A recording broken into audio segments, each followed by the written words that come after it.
game set, I would probably take Josh. With being 3 out of 5, I like Kyle's chances. Well, these players will be given the green light. We are underway here in our other half of the quarterfinals. This wooded foothills will be sacrificed. We'll see what Ravitz does want to search up for his first land and what his first action will be. It's going to be a blood crypt to start things off. All Jun lists have a couple fun ofs for Spice. Josh with the main deck Outpost Siege this weekend. That's a Spicer. We saw Reduke with a Chandra Pyromaster earlier. Very similar cards. Yeah.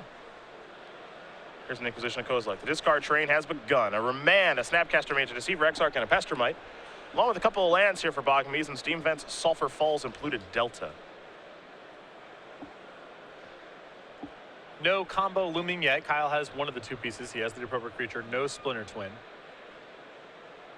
I think this is probably Snapcaster Mage unless Josh is really trying to push something through that Remand. If he has Lightning Bolt in hand, then there's an argument for Deceiver Exarch as an answer to Pestermite. See Josh write down the contents of the hand. You can also see his hand with the Tarmogoyf and a Maelstrom Pulse over there.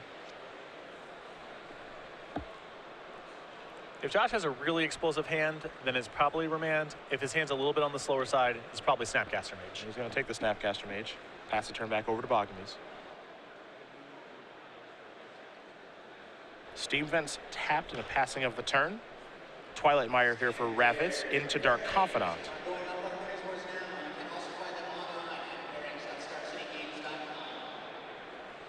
Snapcaster Mage with the discard spells is very similar to Den Protector in Standard.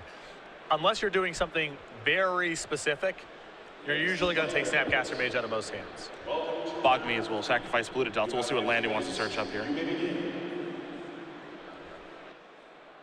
We'll go with just the basic Swamp.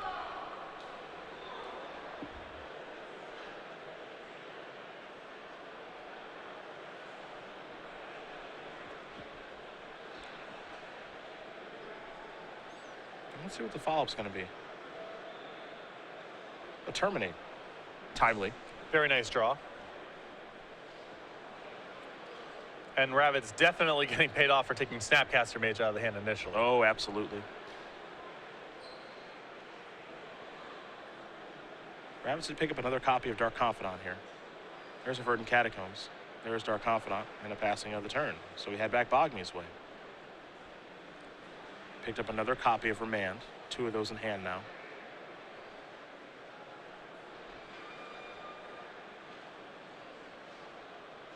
So Remand much more powerful when Kyle's ahead here than when he's behind. And Ravitz knowing about Remand, he gets to control all the way that Kyle gets to use it. He's never going to let Kyle swallow up his whole turn.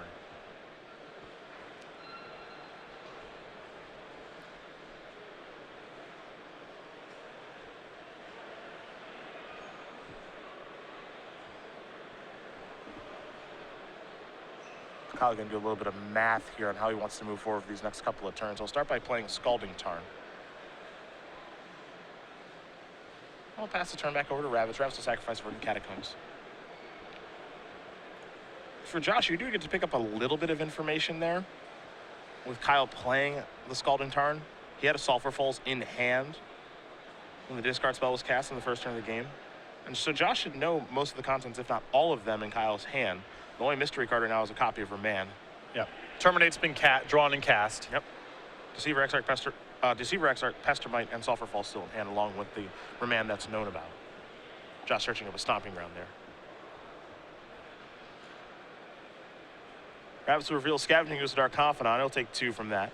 Go down to 14. He'll draw a card for the turn. It's a copy of Liliana the Veil.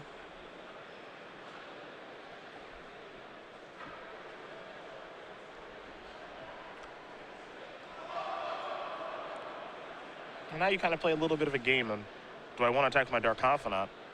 And if I do, are you going to play your Deceiver Exarch? Well, the awkward thing here is now Ravitz just has to kind of punch his way through the Remands here. Normally, just tapping out for your whole turn into the face of Remand's not a great play. Josh doesn't really have a choice because he doesn't have a 4th land drop, so he can't try to play 2 spells in the same turn. Also, if Kyle casts the Remand here, then it opens up Josh to attack, which he currently can't because he knows about the Deceiver Exarch, which could jump in front of the Dark Confidant.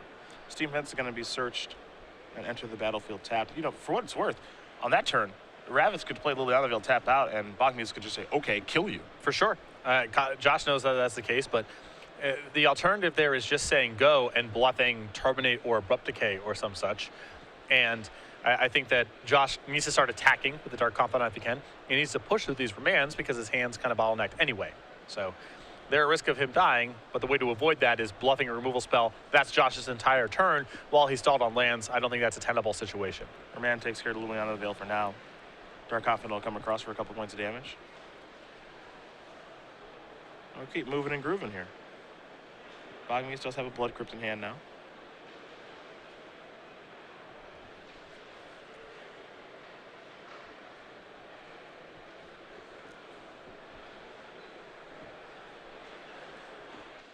See if he wants to play that Sulfur Falls that Ravitz does know about.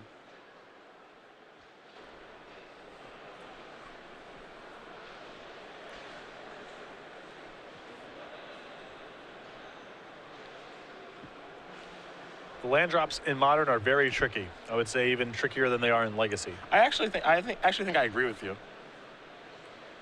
My experience playing the format has been because the dual lands deal damage to you and there's some non-basic hate, like Blood Moon, it's very hard. Dark Confidant trigger. Reveal Lightning Bolt. Ravitz will go down to 13.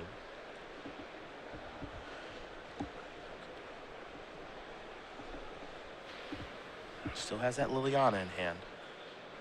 Try to cast it again.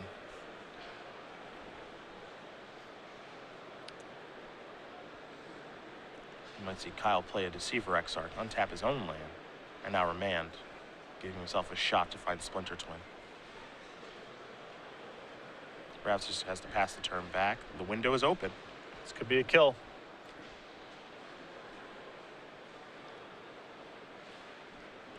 Pretty clear Kyle doesn't have it at this point. He would have done it by now if he did. And doesn't have to worry about a card like Slaughter Pact. Yeah, nothing like that in Josh's deck. So we play on. There's an island. Attack with Deceiver Exarch to begin. Ravit's going to go down to 12.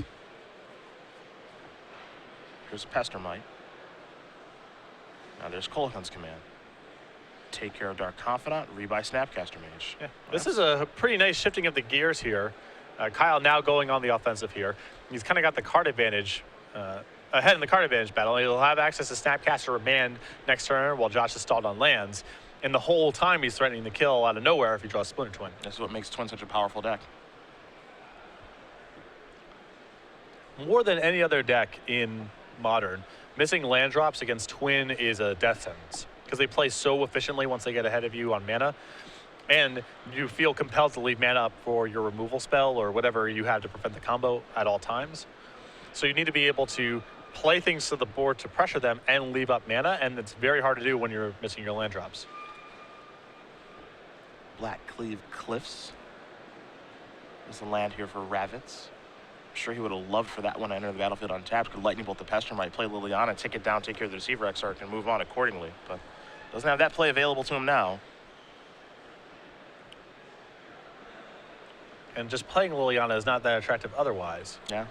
Since Kyle gets to kill it and then has Snapcaster Mage the next turn with a bunch of mana available. You might just have to look at Liliana as kind of just a glorified removal spell, honestly. I mean, it's not the prettiest thing, but he might just have to play it and tick it down. Well, the problem is that that's doing the same thing the Lightning Bolt could do. I think Josh is probably better served doing something like playing Tarmogoyf and bolting the Pestermite. It accomplishes much the same thing, but it does get something into play, which is important.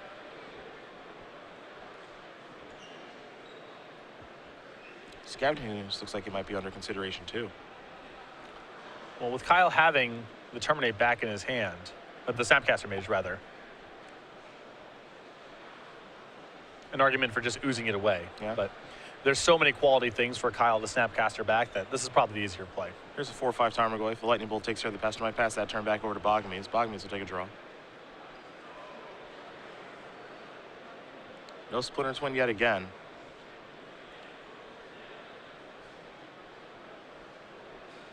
Being on the opposing side of Twin is always just so scary because the entire time you're just thinking, all right, am I dead? Yep. Every time you tap out, even sometimes when you're just tapping low. Appears for now that Josh is safe. Snapcaster Mage here in Boggemes' hand. We know about that. Still has that Blood Crypt, too.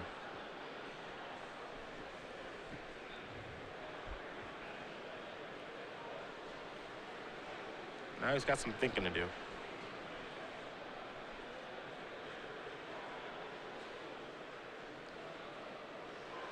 Yeah, there is the open question of whether he's better served being proactive here, just Snapcaster Maging back the Terminate, killing the Tarmogoyf and attacking, or if he should be holding up the Snapcaster Mage for additional flexibility. Just going to cast Terminate now and get in for a point of damage.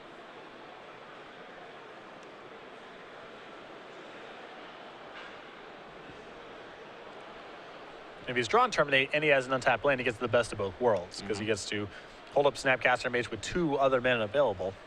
That allows him to cast Remand or Terminate out of the graveyard as appropriate.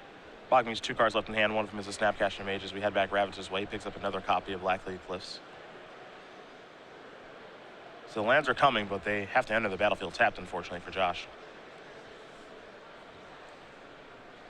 See if maybe he wants to try to go for Liliana again or something else. I really like leading with the Scavenging Ooze here because this forces Kyle's hand probably on Snapcaster Mage plus a removal spell. He's going to play Snapcaster Mage and then target Terminate. Another play I like quite a bit. Pass the turn back, and now he's going to flash back Terminate. That's something the Ooze can't remove. Well, Josh does have the ability now to remove at least 1 card. So let's see if he wants to go with a creature or a spell. We'll go with a creature and press and gain a life up to 12. And back to Boggemes we go. Am I dead? Doesn't look like it. In for 3. Ravitz down to 9. Boggemes will play a Scalding Tarn, pass the turn back. Only 1 card left in hand here for Kyle. Josh picks up a copy of Thoughtseize. Might be a good way to clear the path. Yeah, certainly if there's Cryptic Command or something else hanging out there, you'd want to get it out. Just a Watery Grave over there. Nothing too exciting. Now here's Olivia Voldaren. That one can take over the game.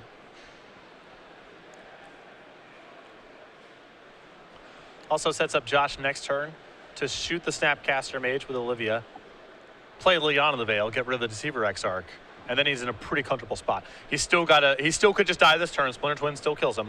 But if he gets out of this turn okay, he gets into a really good position. Definitely some good draws here available for Kyle Boggemes. We'll see if he can find the best one in Splinter Twin. Take a draw. Does not look to be there.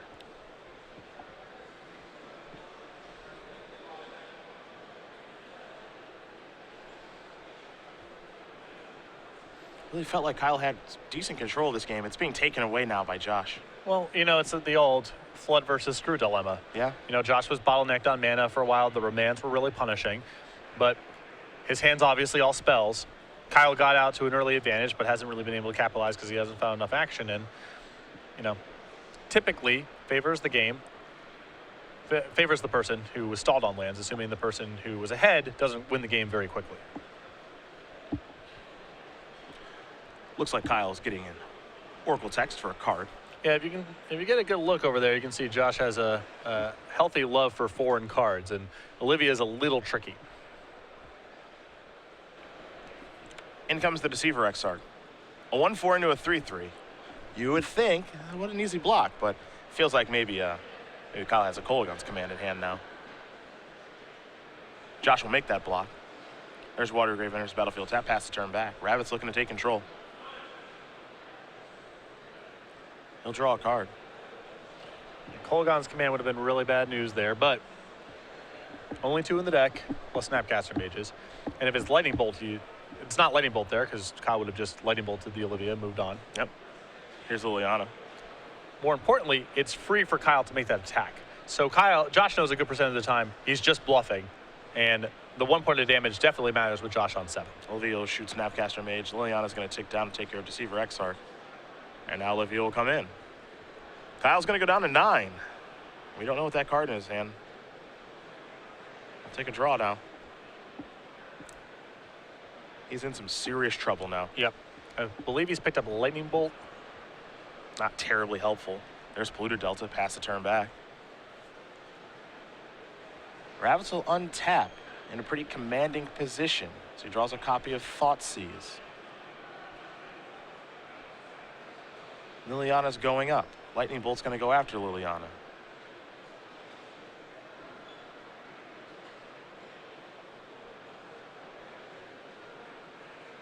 The Planeswalker's down. Josh still needs to discard a card. And this is response, so Josh can discard knowing that the Liliana's dead. He's not locked in up front. Another Liliana in hand for Ravitz on with a Maelstrom Pulse.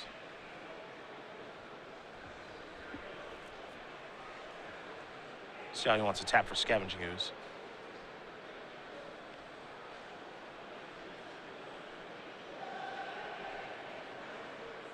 Because it's also tapping for Olivia potentially as well. So. And for Josh, you just want to make this a 2-turn clock. And I like to shoot my own Scavenging Ooze play to put a counter on and make it a 2-turn clock. You're just going to attack for 5 in the air. It'll be 2 turns no matter what now. Yep. All while leaving green mana available. Snapcaster Mage, Kolaghan's commands. Kyle's got a variety of things to interact with the graveyard. And with only one draw step, it's going to be really hard. Well, there are some good draws available here for Kyle, Cryptic Command being one of them. Yep. No matter how dire it looks, Cryptic Command often still plays. Yep. Only has one in the deck, though. See if he can find one right now. I mean, you could still even just Cryptic into Exarch into win the game. That's still possible, but it looks like no such luck for Kyle. He did not. Josh Ravitz able to win game number 1 here over Kyle Boggemes. Jund up a game over Grixis Twin, and now this is where the real fun begins. You see Kyle's sideboard, and he shuffles in all 15 immediately because he's going to have to leave Josh guessing. He's got an Engineered Explosives, 2 Spell Skies, 2 Soul of Temptation, 2 Blood Moons, a Dismember, 2 Dispels, a Kolaghan's Command, a Spell Snare, a Vendilion Click, and 2 copies of Pyroclasm. What's interesting here, I think, for both you and me in this situation is normally we have a pretty good idea of what a player's going to do given matchups, but there's a real guessing game at work. I got a little taste of it because we got to watch Kyle on camera play this matchup. The Blood Moons were in, the Soul of Temptations were in, the Spell Skites were in, and some part of the combo was still in the deck. So he's going to be bringing in the anti-Jund measures. Spell Skites pretty good against their various removals. Soul of Temptations pretty powerful, and it's outside of Abrupt Decay range.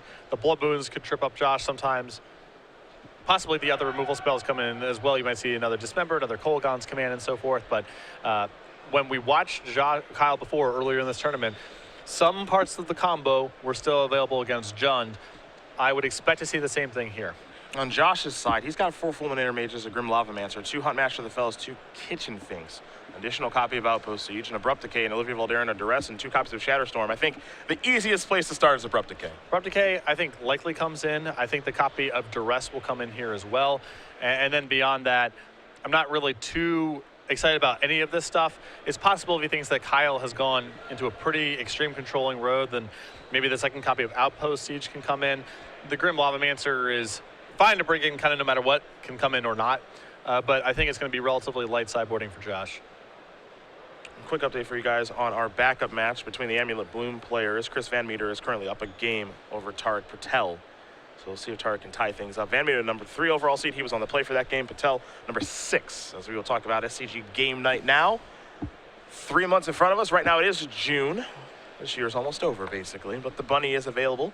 And some other cool stuff coming in July and August. Exactly. This is the kit for June. Obviously too late to get signed up for this. We send a new kit with new pins and tokens every single month. Stores can get signed up through StarCityGames.com/game night or by contacting their Star City Games organized play representative. A lot of flexibility to run this any day of the week, anytime, any format. Just get some players in your store for some fun and friendly magic. The July kit is the Piglet. Too late to get signed up for this, but if you want to get signed up for the August kit, the Monkey, head over to StarCityGames.com/game night. Find the game night closest to you, or contact your Star City Games organized play representative if you are a store owner looking to bring this program to your store. Monkey Month. Monkey Month. Just stealing bananas. Yep. Just stole it off some tree or for some other creature that was hoarding the bananas, and now delighted to have so many bananas. Kyle Boggemes will be on the play here for game number 2 against Josh Ravitz, and we'll see how he does sideboard. It's going to be a lot of fun taking a look in his opening hands, and maybe we get a little bit of a glimpse of his deck when he's searching with a fetch line to see, hey, does he have Blood Moon in his deck? Does he have Splinter Twins or not? Again, you mentioned when he played against Kevin Gerhardt earlier, he killed him with Splinter Twin game number 3, which is a little bit unexpected. He also had Blood Moon for that game too. That doesn't mean he'll have it in this matchup or any of these games. Josh with the pretty standard 1 Forest, 2 Swamp package, that allows him to cast whatever, even if he's locked under Blood Moon. Liliana the Veil, for example, still castable. See, Boggemes maybe running some things through his head on how he wants to sideboard, how he wants to play this game. There was some real back and forth in that game. Ravitz had some mana issues. I thought, that would probably doom him in the timely peel of Terminate to take care of Dark Confident, but he was able to work his way through it and then close it out pretty quick. Kyle felt, about 1 good spell short of winning that game.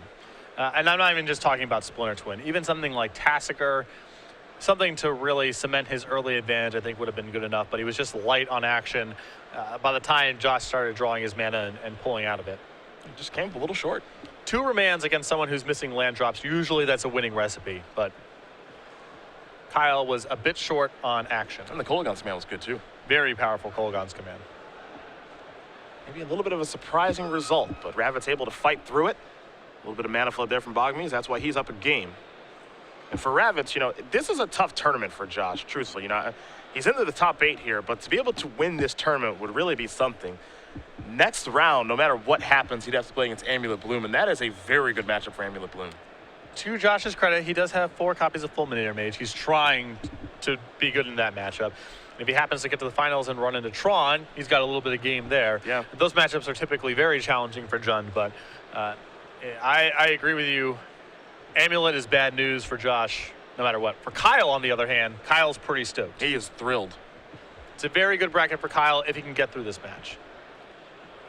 So the players who are playing in our other match in the Amulet Bloom Mirror, they are rooting for Josh Ravitz right now. Kyle's going to keep his 7.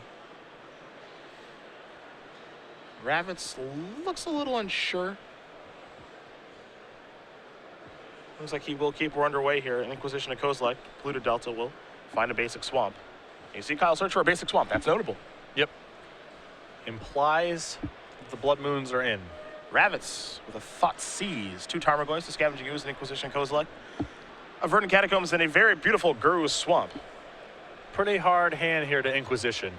The discard's redundant, the Tarmogoyfs are redundant.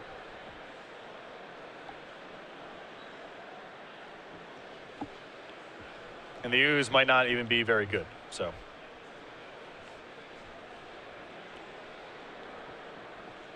See, Kyle's going to record the contents of the grip. Probably consult his hand before making a selection with the discard spell. One thing that is notable here, Ravitz basics won't be a problem. Has the basic swamp, and then you can search for the basic forest with the Verdant Catacomb if you'd like. Mm-hmm. Has no requirements for red mana right now in this hand either, yeah. So. But again, that's if Kyle does have Blood Moon in his deck. Maybe he does, maybe he doesn't. He's going to go with Tarmogoyf as a selection. Ravitz draws a copy of Abrupt Decay. Josh will start with a swamp and a discard spell. It's going to be Inquisition of Kozilek. You see Kyle's hand. Splinter Twin is still in the deck. There's an Island of Sulphur Falls, along with a Scalding Tarn. It looks like a Sower of Temptation as well. So it looks like Inquisition is missing here. And Sower of Temptation is pretty bad news for Josh, as he cannot currently remove it. He may have to take it with his Thoughtseize on the follow-up, but then Splinter Twins in Kyle's hand, and that could be bad news down the line.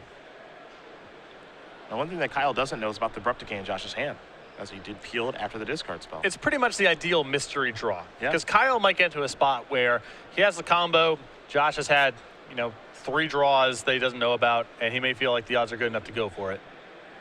Sulphur Falls, one of the battlefield tap. It does not have an island or a mountain with it. And now here is Tarmogoyf. We'll see what land Josh wants to search up here with the Verdant Catacombs. It's going to be basic forest very, very quickly here for Ravitz. Pass the turn back over to Boggemes.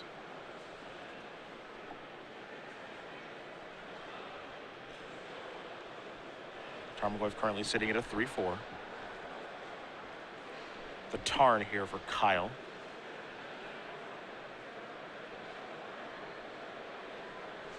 So both players able to knock some cards off their checklists from their discard spells. Ravitz knows that Boggemes has an Island of Solar Temptation and a Splinter Twin left in hand. Didn't know about that Terminate. That'll take care of the Tarmogoyf. For Ravitz, as he picks up a copy of Liliana the Veil, doesn't look like he's drawn a third land just yet.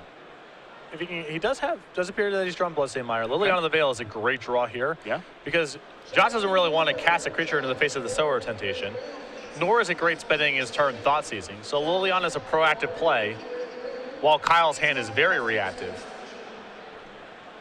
Can whittle down Kyle's resources, maybe pair it with the Thought Seize next turn, and prevent Kyle from building up a reactive hand. I was going to search up a Blood Crypt.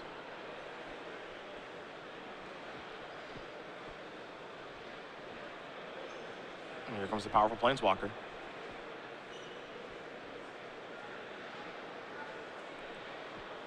It's time to start shredding the hands here. Ravitz ready to discard. He'll discard Scavenging Ooze. Kyle going to discard Splinter Twin, so he's decided, well, time to move on from that. Well, in the face of Liliana the Veil, it's hard for him to hold up all the resources necessary to get to Splinter Twin. So, for the time being, at least Kyle's got to bail on that. Ravitz still with the Thought Seize and Abrupt Decay in hand. Kyle still has an Island and a Solar Temptation over there. Some of the cards are a mystery, but those are known resources for both players.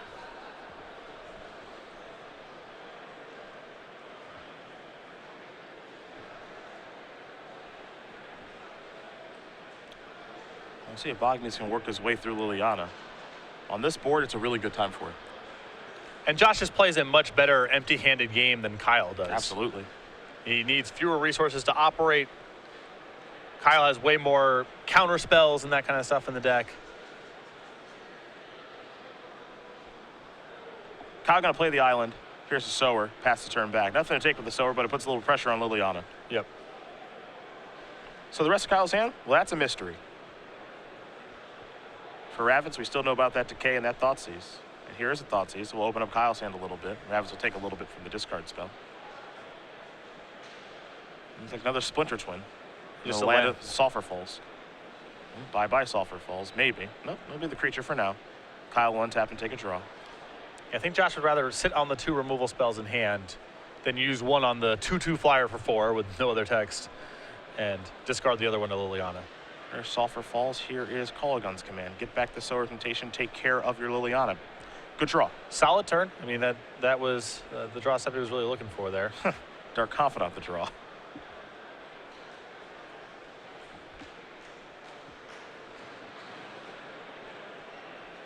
Josh will play it past the turn back. There comes the Sower.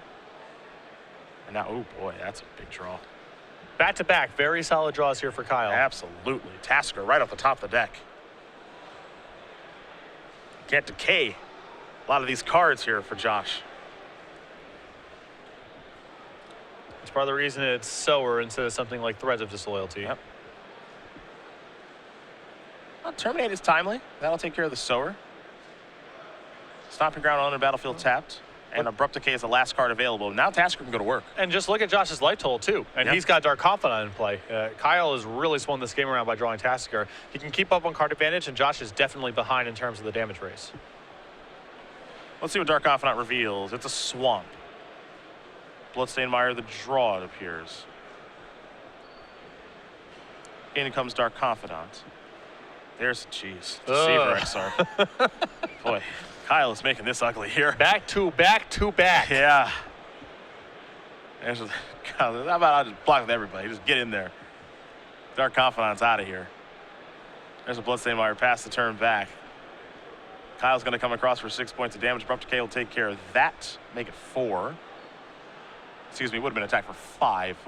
Either way, Ravitz is down to 6. Ravitz only has a Swamp in hand. This is one of the reasons that Abrupt Decay is among my favorite powerful cards that's been printed in the last couple of years. Definitely, people seek out specific cards for specific roles because the card exists. So 4 mana cost, the Delve creatures that show up all over the place now, Tassiger, Gurmag Gangler, Hooting Mandrills. Kyle going to play Snapcaster Mage. Another good draw. Kolaghan's command's going to get back Solar Temptation. Back to back to back to back. Yes, yes. terminate the draw here. Here's an attack, and that is going to do it. Kyle Boggemes is going to win this game here over Josh Ravitz. Grixis twin and Junder are going to play a third one. They're all evened up. But that's the difference between game 1 and game 2 and why this matchup is so interesting. In game 1, when Josh gets those kind of draws, he just grinds Kyle into the dirt, and there's no real recourse. Kyle has to get his combo in play realistically to win, and Josh is so good at fending him off with discard spells and removal spells.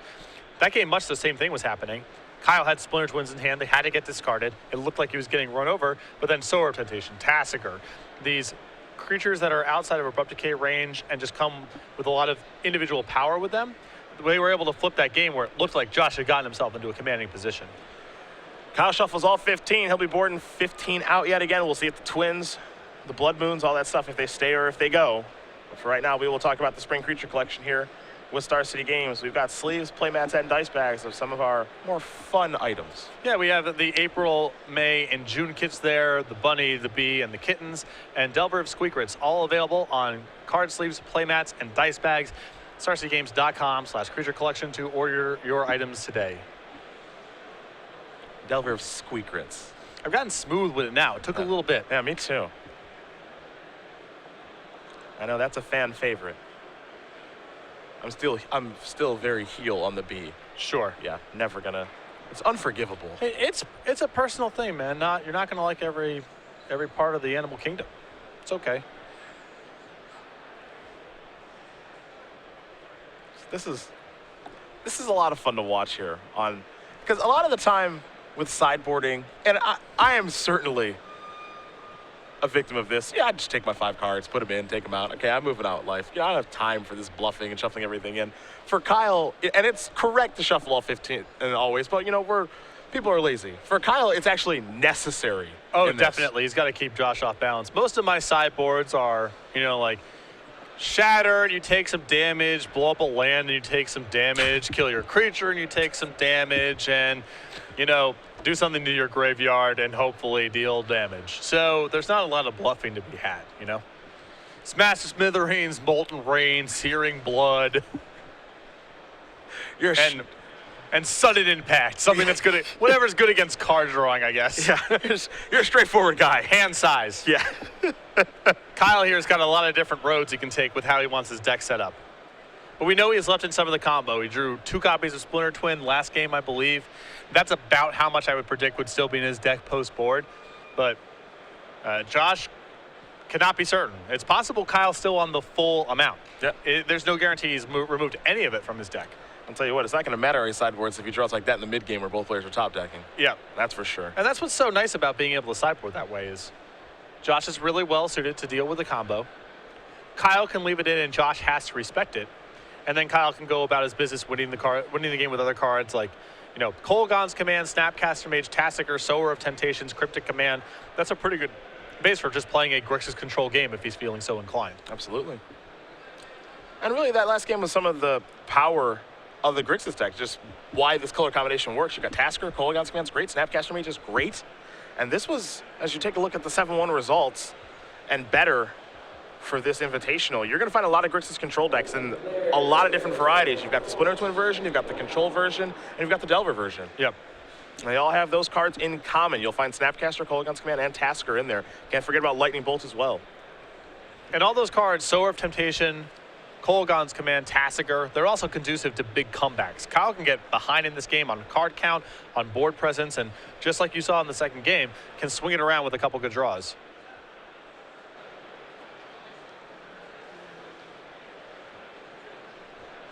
Game number 3 going to be underway here in just a moment. Of course, our other match, Chris Van Meter versus Tarek Patel.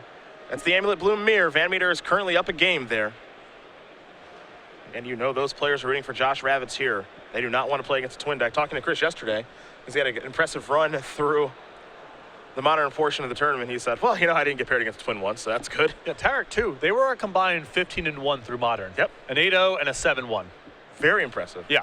A great performance for Amulet Bloom. For those of you getting ready for Grand Prix Charlotte, and we know that's many of you, Amulet Bloom is the real deal. It's tough sometimes with the Invitationals because the top 8 is whatever format it is, but the 16 rounds of the Swiss are split format, and so sometimes you have people who make the top 8 and the top 8 standard, but maybe they only went 5-3 in the standard portion of the tournament, and they had a very good run in Legacy. That happens all the time. Jacob Wilson at the Season 1 Invitational. Exactly, great example. So that does happen from time to time. I think a lot of people assume, oh, it's the top 8 decks. All these decks did well.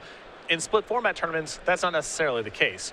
But in this tournament, the Amulet Bloom decks are definitely deserving of their top 8 slots. Yeah. By 15-1 is no joke.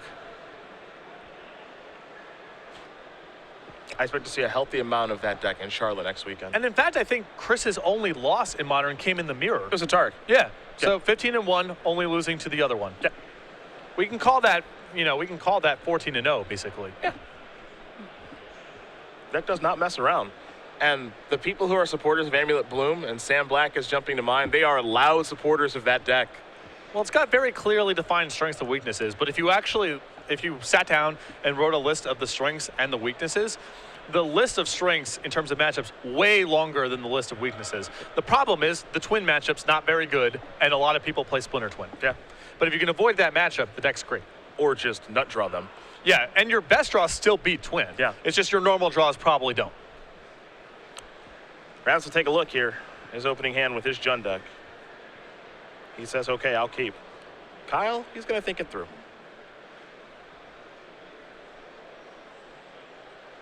Pretty disheartening game 2 if you're Josh there. Gotta feel like you were very close to being up 2-0.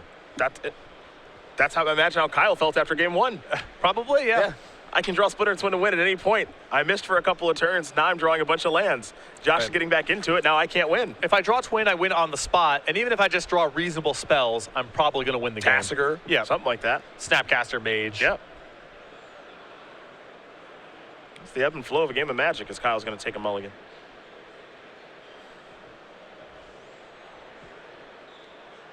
He'll be headed down to 6 cards.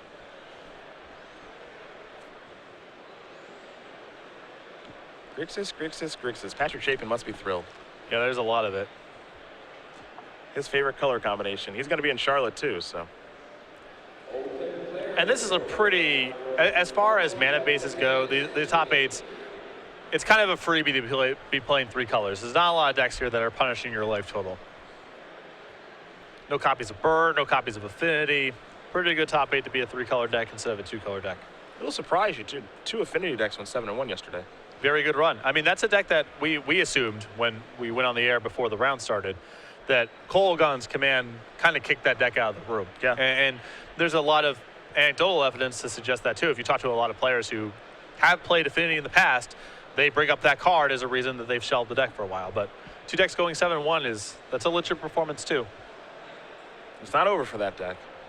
It just got a lot harder. It always seems to get harder. It certainly doesn't ever get easier for Affinity.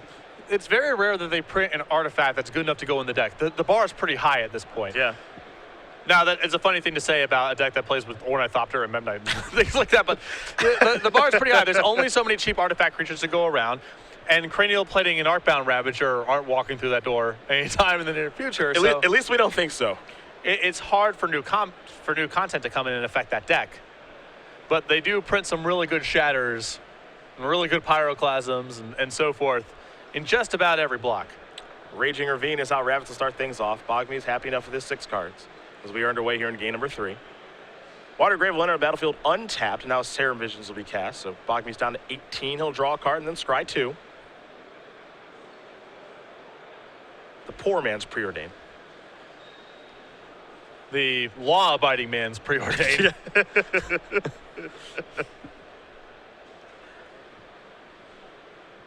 Looks like those 2 are going to stay on top. Kyle's happy. We'll go back Ravitz's way, see what his second turn yields. Overgrown Tomb is the draw. I believe Sam Stoddard recently wrote a development article saying, we're not doing this kind of stuff anymore.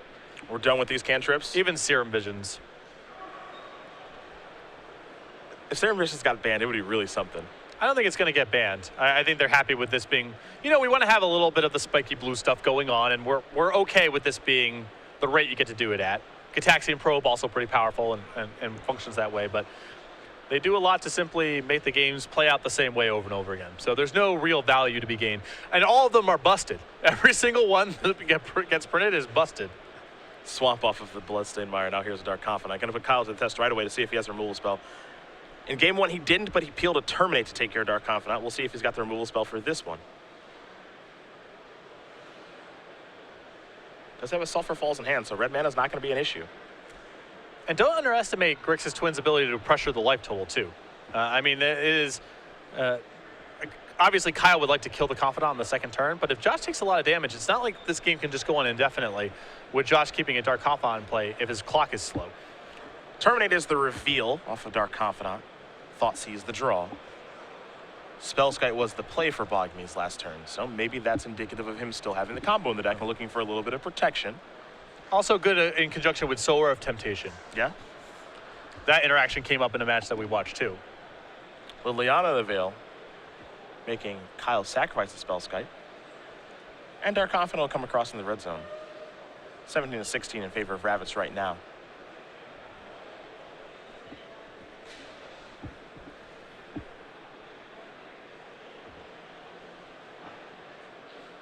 Liliana gonna put some real pressure on Kyle.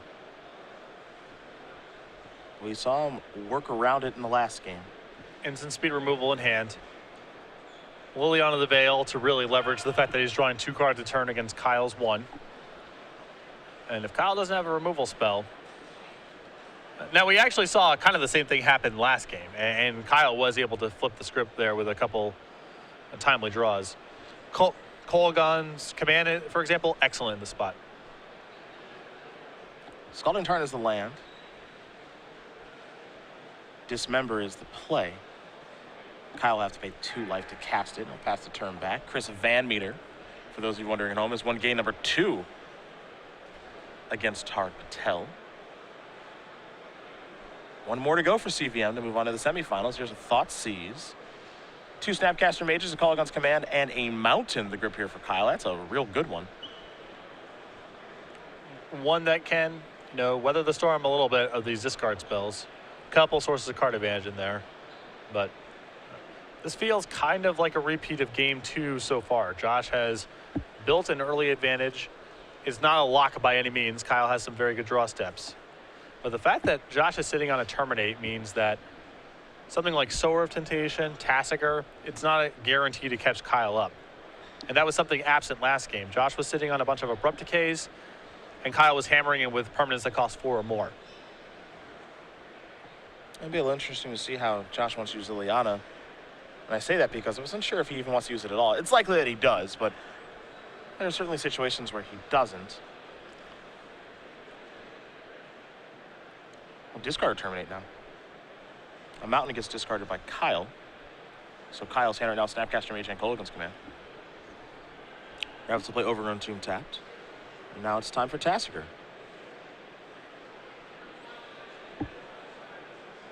Kyle will sacrifice his Scalding Tarn. Let's see what land comes here.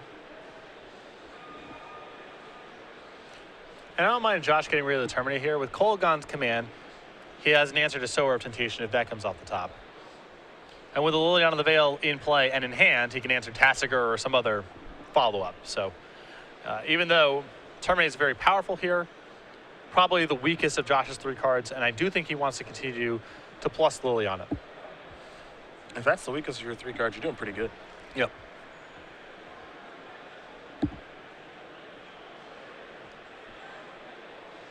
So Boggemes with his Kolaghan's Command and Snapcaster Mage, time to take a draw step, see what he can find.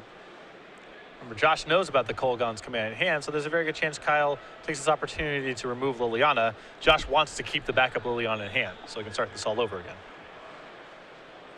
So Kyle may have picked up another copy of Snapcaster Mage.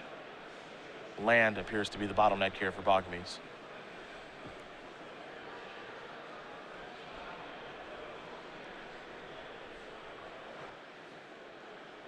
So now the question is, do I want to use Kolaghan's Command to take care of Liliana, and what second mode do I even want to choose? I can make you discard, I can get back in Snapcaster Mage, but I've got plenty of those. I think making Josh discard against I suppose if he's assuming Liliana's removed in this scenario, maybe you make Josh discard. But against Tassiger, I don't think Kyle really wants to play the card advantage game. I think there's also an argument for him just going Snapcaster Mage into Serum Visions, because he needs just some raw resources to work with. He's being squeezed on a bunch of fronts here. There's Kolaghan's Command. Get back Snapcaster Mage. We can't forget about the Dismember that's in the graveyard too. Yep. Verdant Catacombs the draw. And I actually think if I'm Josh, I say, you know what, never mind with the cards that are in my hand right now. Fire up Raging Ravine. Get some damage in. Kyle's at 13. And if Kyle's plan here is to Snapcaster Mage back Dismember and try to play that kind of game, I want to hit as hard as possible and really punish Kyle for using Phyrexian mana.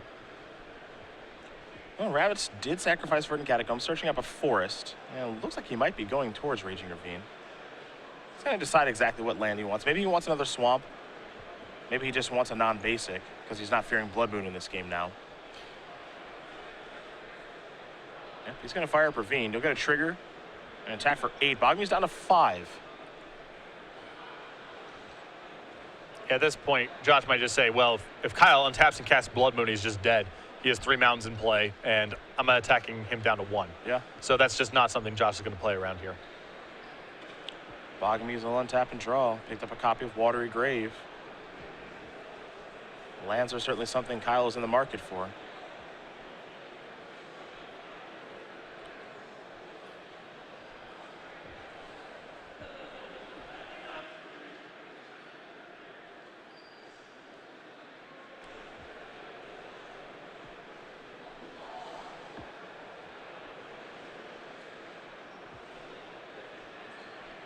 And that's why I really like the previous turn from Josh. Kyle has the tools to play a grindy card advantage game for a little while, even though he's behind on land drops. And the easiest way to punish him for trying to do that is shut the door as fast as possible. Oof, gonna go down to 3.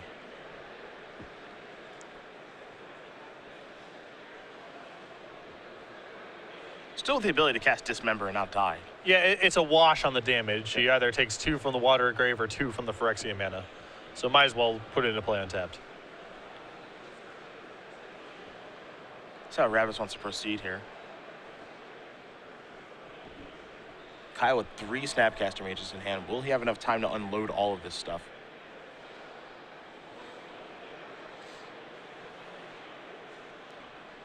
And Josh doesn't even need to fire up the Raging Ravine. If he thinks Kyle's answer here is Snapcaster Mage into a removal spell, he can force that play just with a Tassiger attack and then play something else after combat. He's going to try to force that play right now. Dismember. Pay the Phyrexian mana. Kolaghan's command deal 2 damage to you, and that is going to do it. Josh Ravitz going to win game number 3 here over Kyle Boggemes. Jund is up 2-1 right now over Grixis Twin. And I imagine we're going to see Kyle's sideboard in the 15 cards yet again. Yeah, he's way ahead of you, it looks like. Not wasting any time. We'll start the guessing game. Let's see how much he wants to switch. Yep, there the 15 go yet again. So we'll see what he wants to do this go around. Didn't see Blood Moon or Splinter Twin that game. Didn't even see any of the Deceiver, Exarch, Pestermite nonsense. So who knows? Yeah, that was, you know, it doesn't necessarily mean those cards have been removed from Kyle's deck altogether. He only looked at so many cards, but you know, again, if you're in Josh's position here, hard to know exactly what's going on the other side of the table. Game number 4 will be underway here in just a moment. We'll talk about Star City Games Regionals. It'll be our summertime tournament. If you're not qualified for the Pro Tour, we got an awesome tournament for you to play in. Yeah, we've already announced the venues too. You can see here on the map, and there should be a regional championship very close to you. A lot of cash prizes, open series points, and a good opportunity just to play in a fun, competitive tournament that weekend if you're not qualified for the Pro Tour. Get over to StarCityGames.com/regionals for more information. And again, our venues have already been announced. You can find the regional championship closest to you. We can't forget about the awesome playmat that's involved with this as well. A play on the Ellen DeGeneres photo. We've taken all of our fun creatures from our creature collection series. This will be the playmat for our regional championship. StarCityGames.com/regionals on August 1st. Head to that website and that URL for more information. As we're going to get ready for game number 4 here between Boggemes and Ravitz. Boggemes will be pulling out 15 cards. And we'll see what he can find for game number 4. Ravitz has got to be feeling pretty good about how things are going right now. Yeah, I think, you know, picking up game 1 is important for Josh because I think the post-board games do get worse for him. He was in a commanding position game 2. And Kyle had to draw very, very well over the course of a couple turns to take that one away from him.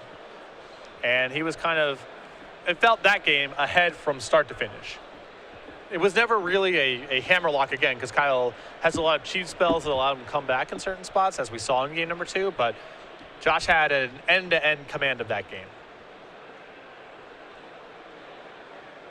Jun just this normalized, not overpowered deck, but just gets the job done. And a lot of the merits of the deck is you have game against everyone. You know, people can look at numbers like 3 Inquisition, 3 Thoughtseize, and ask, why not 4 and 2? One of these has got to be better than the other. And it's, well, no, I'm trying to get the right percentages in the right matchups. And so if I play too many Thoughtseizes, I lose percentage points against decks like Burn or other aggressive strategies. If I play too many Inquisitions, sometimes my matchups against, you know, Splinter Twin, Cryptic Command, some of those cards get a lot worse. Why 3 Terminate, 2 Abrupt Decay, 1 Maelstrom Pulse? It's much of the same story. You're just trying to have the right mixture of answer cards so your matchups across the board are palatable. And that's really kind of the evolution in deck building that has taken place in Magic 2 over the years, where before it was just give me my 4 Smothers and leave me alone. Right. Even as recently as, 5 years ago, you would look at 1 Maelstrom Pulse, 3 Terminate, 2 Abrupt Decay, 2 Kolaghan's Command, and go, what's this nonsense? Figure out the removal spells you want, and then play them. But sometimes you are just looking for the right mixture of stuff. And I like it.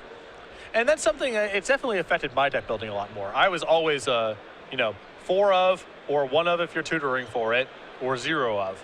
2s and 3s and deck lists always really bothered me. I mean, there's still more merit to building your decks that way when you're playing aggressive strategies. But for mid-range decks, also a lot of it is being able to sideboard the right way. Sometimes you have 5 cards in your sideboard, and so you're playing 5 for one matchup, and so you're playing 5 inefficient removal spells for that matchup, so your swapping is easier.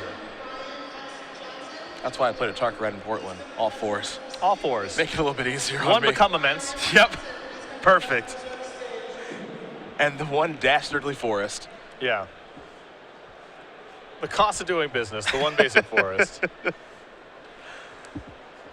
That's why I prefer that deck. But, when you're really in tune with Magic, you can find the perfect 2s and 3s in those numbers and get it right. And Josh Ravitz has certainly done that here. He's 1 game away from moving on to the semifinals. Playing against Amulet Boom. Looks to be against Chris Van Meter, as he's up 2-0 right now against Tarek Patel. But we have seen comebacks before. Yep. And that mirror match is just nonsense anyway, so whatever. Yeah, what's going on over there?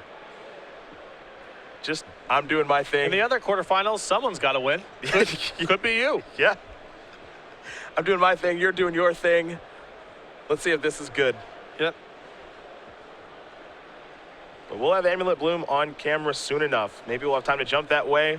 But at the very least, we know it'll be in the semifinals. It'll either be Chris or Tarek.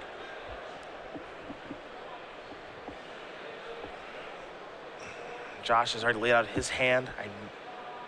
I believe Kyle Mulligan, but I'm not 100% positive, so we'll get confirmation on that. Kyle's been giving his deck a good wash so far. A lot of pile shuffling. I see.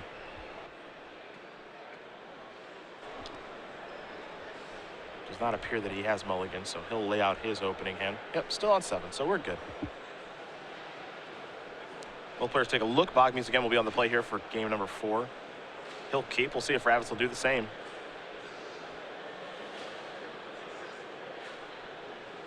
Josh maybe as a reluctant keep. Here's a discard spell. I've also played against Josh before where he sighed about having to keep and then his hand was the nuts. This is a pretty good one. Yeah, this is not a hand I would really consider mulliganing. It's not ideal. Second Kolaghan's Command here, along with 2 lands, a little clunky. But definitely a keep. Dark Confidant, Tarmogoyf, Terminate along with those cards. So a card Kyle wants to take with the Inquisition of Kozilek that he played off of his Bloody Grip. That's why he's at 17.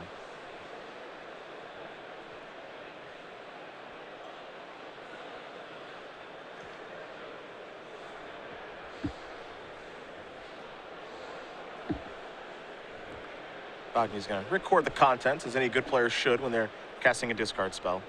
Don't want to forget that information.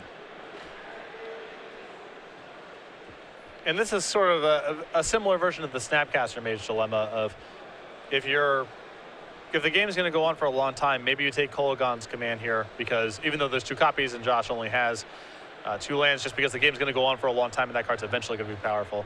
The card in the abstract that stands out to me right now is the Terminate. It's Josh's cheapest and most reliable source of interaction. Kyle right now does have a copy of Lightning Bolt in hand, so Dark Confidant is covered for the time being. Not to say Josh couldn't peel a discard spell, take that Lightning Bolt. But this is a tough hand to poke a hole into. Yeah. A lot of creature removal, 2 threats, and some late game power in the Kolagon's commands. Gonna take the command. Pass the turn back over to Ravitz. Tarmogoyf the draw. Ravitz will start on Verdant Catacombs. Pass the turn back over to Boggemes. Boggemes will take a draw. It's an island and a Serum Visions. So we'll draw a card and scry 2. We'll see where those cards are headed. Does have another copy of Serum Visions in hand. Both those cards are going to stay on top emphatically. Ravit's going to sacrifice his Verdant Catacombs. Going to go down to 19. We'll see what land he wants to search up. Again, we have seen situations where Josh has just said, I'll get my non-basics, I don't care about Blood Moon. I don't know if we're there right now or not. I feel like he needs to get a stomping ground here. He's only got the 2 lands. The other one's a swamp. And the color mana requirements on his hand right now are fairly strict. Terminate and Tarmogoyf. There is the stomping ground.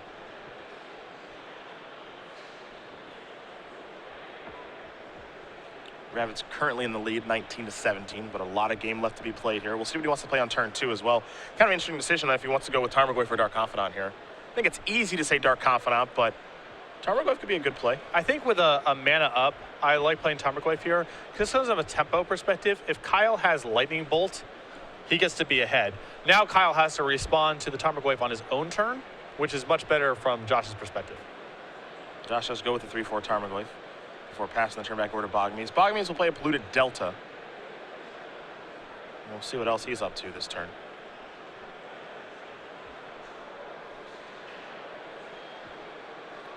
Snapcaster Mage in hand.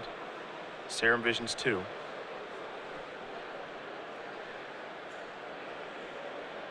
We'll start by cracking the Delta. See what land he wants to search up. He'll go with an island.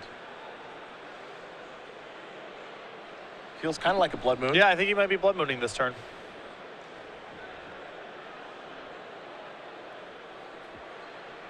I'm just going to go with the Snapcaster Mage and cast Inquisition of Kozilek. Wants to get a good look at Josh's hand. And then you'll see a Dark Confidant, Kolagon's command. Grim Lavamancer is an unknown piece, along with another Tarmogoyf, and that Terminate. Yeah, the 1 Lavamancer came in and out of the board. Don't mind it. The cost to have 1 Lavamancer is low. So are Temptations in Kyle's deck. You can pair it with Lightning Bolt to get rid of Tassiger. So the only bottleneck here for Josh is mana. He's got plenty of good cards.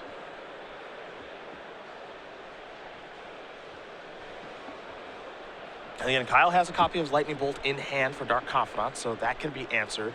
When we saw him take Kolagon's command with the first Inquisition, I wouldn't be surprised to see him take it with the second. Well, I think leaving 1 is kind of an incongruous play. You're either trying to play the game short and ignoring Kolagon's command, or trying to play it long and removing both. The problem is that Josh's hand right now plays well short or long, regardless of what card Kyle takes. In the short term, Josh has a lot of threats to add to the table. In the long term, he has things like Grim Lavamancer, Terminate, Kolagon's command to generate card advantage, and break up the stuff going on Kyle's side of the table. So this is not a good hand for Kyle to see. Yeah, this is you see Kyle kind of shaking his head. Taking a little bit longer with this Inquisition. It's a tough decision here on what card to take. This is another time where it's hard to poke a hole in this hand. Yeah, it's not only hard to poke a hole in terms of, well, he gets to keep removal, he keeps to get a creature in that sense. It's also hard hand to poke a hole in strategically. Josh can play the game pretty fluidly, short or long, because he's got the tools to do both. Wooded Foothills is the draw. Tarmogoyf's on its way over. Wooded Foothills here is pretty sweet, as it allows Josh to go get a forest here if he wants it. He can play Grim Lavamancer and Tarmogoyf and be insulated from the Blood Moon. It looks like Kyle may be trying to set up here based on the way he's fetched. Yeah, that island last turn that he fetched Right, up. it's a bit suspicious. There's no guarantee that he has Blood Moon in hand. He may just be setting it up if he happens to draw it. But I like Josh using the Wooded Foothills here to go get a forest and protect himself. Because even if it isn't Kyle's deck, based on the way he fetches, it seems like, in his hand rather, it seems the way he fetches, it's probably in his deck somewhere. There's Tarmogoyf, Grim Lavamancer. Pass the turn back. Ravitz is turning up the heat. Two big creatures out there. And Kyle's going to have to play catch-up. All the while knowing that there's a Terminate on the other side of the table. So playing catch-up through creatures, probably not going to work all that well. And I feel like the die was kind of cast on Kyle's side of the table with the first Inquisition. There's a lot of ways he can play that hand. Once he takes the Kolaghan's command, he's sort of committed to taking the second one and trying to settle into a control game. Whether or not he can do that remains to be seen, but even if it looked a little bit weird for him to take Kolaghan's command with the second Inquisition, I feel like it was kind of forced based on the first Inquisition. What's interesting, too, is that maybe part of the reason that we saw the flashback of the discard spell, maybe the big plan was to maybe try to clear the path for a Splinter Twin win. Yeah.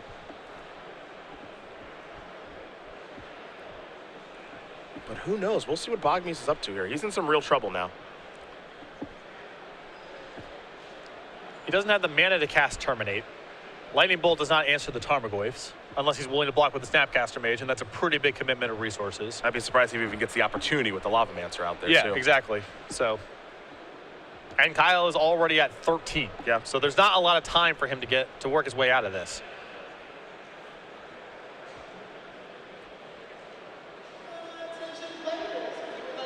Kyle resolving, a Serum Visions right now.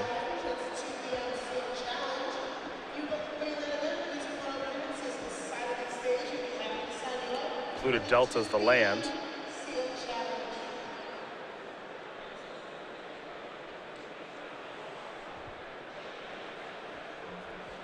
And with the way that Grixis Twin is sideboard, and I've watched this a couple times over the course of the tournament, I really like it when Jund gets pretty aggressive post-board. You can never become a burn deck, obviously. You're still going to have your removal, and it's nice to have a little bit of removal and a little bit of discard. But when Twin's trying to set up for this longer game and get away from the combo, they are vulnerable to just a good curve of creatures backed up by one discard spell and one removal spell. I don't want to get reactive against them. No, you want to get your work done ahead of time, get a good clock in play, and prevent them from getting to a position where they can leverage their more expensive, more powerful cards. Another land drawn here for Ravitz. He's still got a pretty nice board as he's going to analyze some things. Has to be a little wary when Kyle has 3 mana available about exactly where he wants to move. Remember that Josh has to choose between activating Grim Lavamancer or being able to cast Terminate. He does not have double red. Well, that land that he drew is going to help. It was a fetch land. Okay. So that's certainly available now. Picked up a copy of Verdant Catacombs for the draw step. You mentioned the cards in hand. Terminate and Dark Confidant. It's almost like Dark Confidant isn't there. It's not about that this game. No.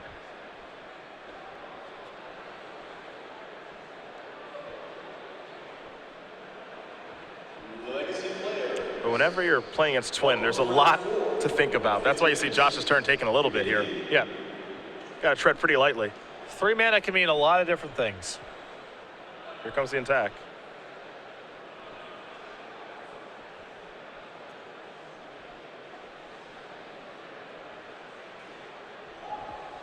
There's a block. And this may be Josh saying, listen, if you want to trade Bolt as Snapcaster Mage for a Tarmogoyf, that's fine. Still got a Tarmogoyf in play. Actually, it makes my Tarmogoyf larger because currently there's no creatures in the graveyard. Still get the ability to use my Grim Lavamancer. Looks like that's what's going to take place. Looks like maybe Dark Confidant's on the way, too. And it is.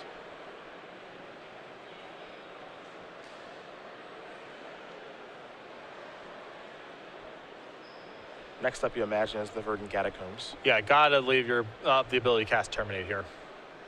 You could just die if you don't have it, so yeah. Get all the land back. You see what Boggemes is staring down now. Tarmogoyf. Let's make it 2 of them, along with a Grim Lavamancer, Dark Confidant, and Terminate in hand. Kyle going to sacrifice his Polluted Delta. Keep in mind, one of those Tarmogoyfs does have 2 points of damage on it, but its toughness grew. Yep. So if something like target your Tarmogoyf with Kolaghan's command that has 2 damage on it, it's not going to kill it. Lightning Bolt's still good, but Kolaghan's command is not. There is only 1 creature in the graveyard. It's a Snapcaster Mage. So if he Kolaghan commands, deals 2 to the Tarmogoyf and picks up the Snapcaster Mage, Okay, he'll sure. turn it back to a 3/4. So that will kill it. So maybe that's Kyle's plan here. But that's another exchange that, you know, Josh is not that upset with. It's going to be a Deceiver Exarch. And Kyle's got twin in hand, and things have gotten bleak enough where I'm sure he's just looking to go for the kill. Josh is going to be forced to pull the trigger on Terminate right now. I'm going to see. Deceiver Exarch looks like he's going to target Blood Crypt. There's the Terminate right now. Josh is going to have to do some sacrificing, all that good stuff. So we're going to see that Lightning Bolt here, I think, in a second. Yep, it's going to finish off the Tarmogoyf. And I actually kind of like that play by Kyle because it forces Josh's hand right now to use the Terminate. Yeah. You don't want to lose the twin in response. Yeah.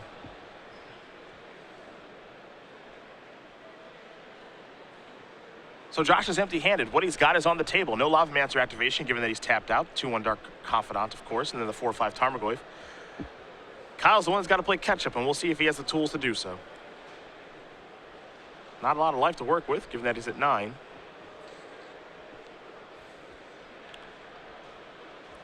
There's still some potentially big draws hanging out here. Sower of Temptation is not bad in this scenario. Likely to take the Grim Lavamancer. Yep. And then that could finish off the Dark Confidant, depending on how things go. Yep. So things do get interesting. Kolaghan's command buys him a lot of time, potentially. Removes the creature, allows him to get back, you know, Snapcaster Mage, which then can get back another removal spell, and so on and so forth. Maybe get back to Deceiver Exarch. If he's got twin in hand and he feels like he can go for it. And that gets interesting, too. Kolaghan's command taking down Dark Confidant, get back my Deceiver Exarch.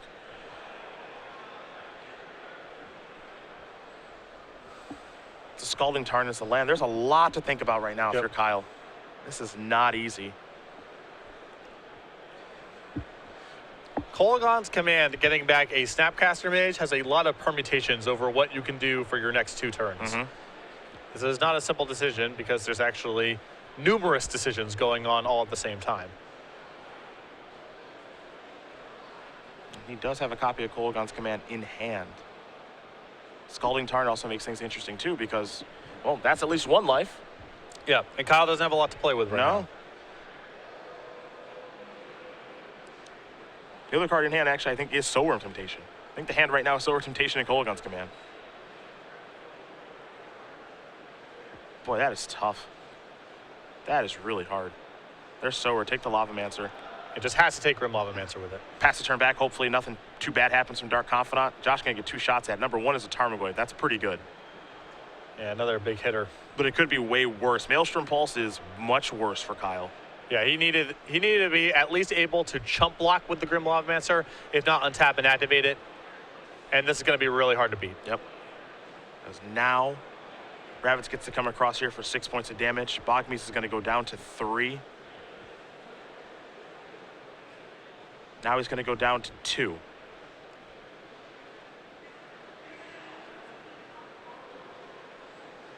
He's going to need something really good. As our backup feature match, well, we're not going to have time to jump over there because it is over. Chris Vadmeter wins his match over Tariq Patel, 3-0. The Amulet Blue Mirror goes to Chris. He's on to the semifinals. He's going to play the winner of this match. And that means he might be playing against Jund, my friend, as Josh Ravitz is 1 turn away. Boggemes will draw a card. Remember, he's got Kolaghan's command in hand. And everything's got to die on Josh's side of the table. Every single thing he has is lethal. The only thing going for Kyle right now is that Grim Lavamancer is summoning sick. Yeah. He has to kill Grim Lavamancer and then block or kill the 2 other things. With 2 cards in hand, that's asking a lot.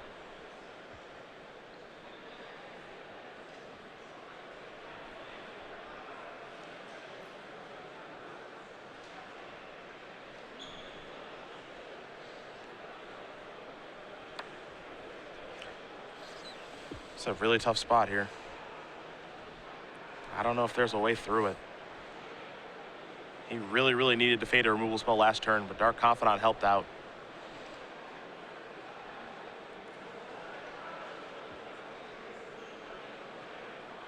It appears as though he's drawn another Sower. That gives him a shot. Yep. I mean, this is another. He gets a chump block at least. Yep. Reveal. Blackcliff Cleaves. Blackcliff Cleaves is the draw. He needed to fade removal last time. He didn't. He did this time. Here's the attack. Dark Confidant. Excuse me. Grim Lavamancer will block, of course. Here's another Tarmogoyf. Pass the turn back. Kyle is still alive. Sulfur Falls the draw.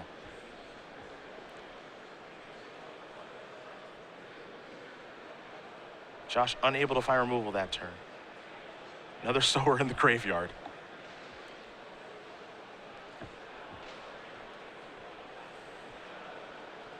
Sower's been very impressive.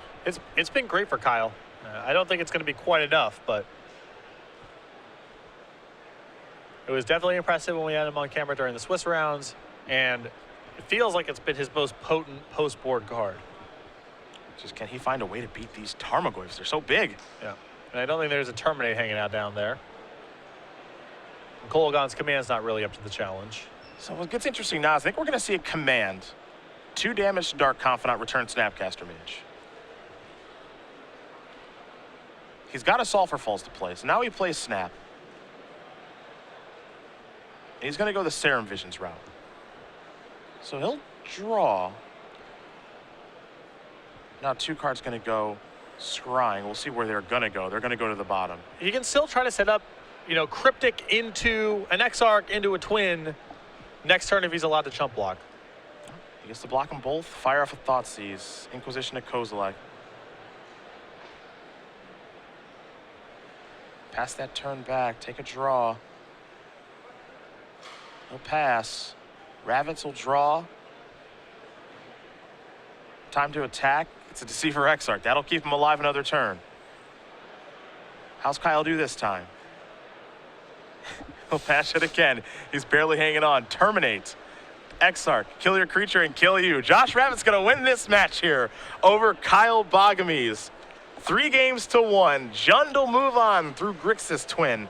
For Ravitz, this is a match he felt he could win, and he did. Things are gonna get really hard for him now because he's gonna be playing against Chris Van Meter in the semifinals. Yeah, congratulations and condolences to both players. Kyle for a very good run here, losing in the top 8, and Josh here advancing to the top 4, but perhaps the worst matchup in the room for him waits. Chris Van Meter playing Amulet Blue. It's